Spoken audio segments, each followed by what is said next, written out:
An epic conspiracy 400 years ago that almost freed the Philippines from the Spaniards. An epic conspiracy that ended up an epic fail. What happened in the Revolt of the Lakans? Who was involved? And was it really that epic?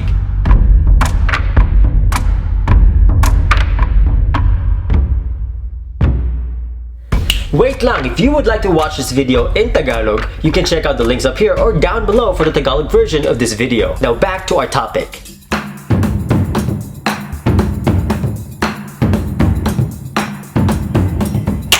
Mabuhay or in Kapampangan, luwid kayo. This is just part 1 of my video about the Revolt of the Lakans, so make sure to watch part 2 of this video to understand more about this epic conspiracy. The Revolt of the Lakans, also known as the Tondo Conspiracy, was a planned uprising against the Spaniards in the Philippines from 1587 to 1588. This conspiracy started in Tondo and was led by the Dátû and the Lakans of Luzon.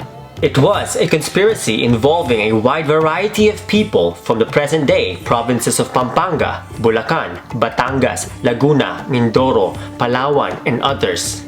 Most of these leading Kapampangan Dátûs and Lakans were descendants of the last sovereign kings of Luzon, from the royal houses of Tondo and Manila, from the bloodlines of the great Lakandúlâ, Raja Matandá, and Raja Sulaiman. In short, most of these leading figures in this revolt were related to one another. It was initiated by the cousins, then current ruler of Tondo, Agustin de Legazpi, and his cousin, Martin Pangan. These leading figures also included the sons of Lakandúlâ, Dátû Salámat of Tondo, Dátû Dionisio Capulong of Candaba, Dátû Felipe Salonga of Polo, and their cousins, the adopted sons of Raja Sulaiman of Maynílâ, Agustin de Legazpi's own brothers, Dátû Gabriel Tumambasan and Dátû Jeronimo Basi, and many other Dátûs of Luzon.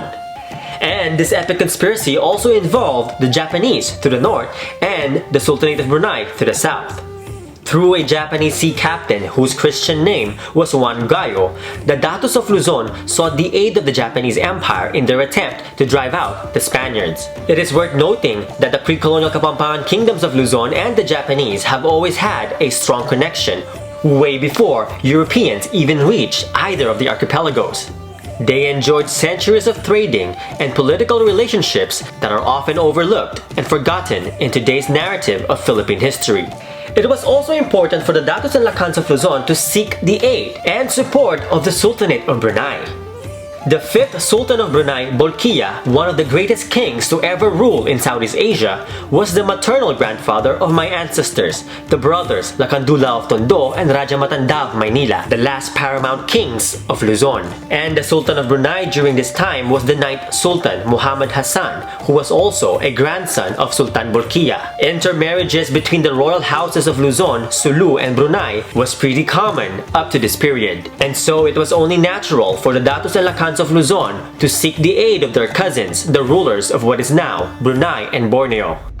The plan was to unite the Dátûs and Lakans of Luzon and the other islands in a surprise uprising to drive out the Spaniards from their ancestral land. The Japanese and the Muslim forces from Brunei would come peacefully, pretending as traders in Manila during the day. But by nightfall, they would unleash a surprise attack against the Spaniards in the walled city of Manila. The native warriors of Luzon, on the other hand, would gather and muster their forces to surround Manila by land, while the naval fleets of Brunei and Japan would block the Spaniards from the sea. It is also worth noting that during this time, the indigenous navy and the trading fleet of the Kapampangans of Luzon were still around, actively sailing across the seas of Southeast Asia. Their tactical aim was to trap the Spaniards within the walls of Intramuros de Manila until they surrendered or until they were completely slaughtered. Their ultimate goal was to regain their lost freedom from the Spaniards and to regain and reclaim the sovereignty of our islands and to liberate our people from the cruelties of colonialism. But sadly, this conspiracy was uncovered, an epic uprising that ended up in an epic tragedy, a betrayal to the freedom of our people. All that and more on part 2 of this video. And with that being said, always remember to know your roots and no history, no self. So keep an eye out for my future book about the forgotten past of my own ancestors, the Luzones. And that is it for me today. If you like this video and learn a thing or two, don't forget to like, share this video, comment, and subscribe. And if you want to help me make more videos like this, show your support and please be my patron or get a copy of my book. Dakal pong salamat. See you next time more in Tagalog Kita Kits and in Kapampangan, Mikitix.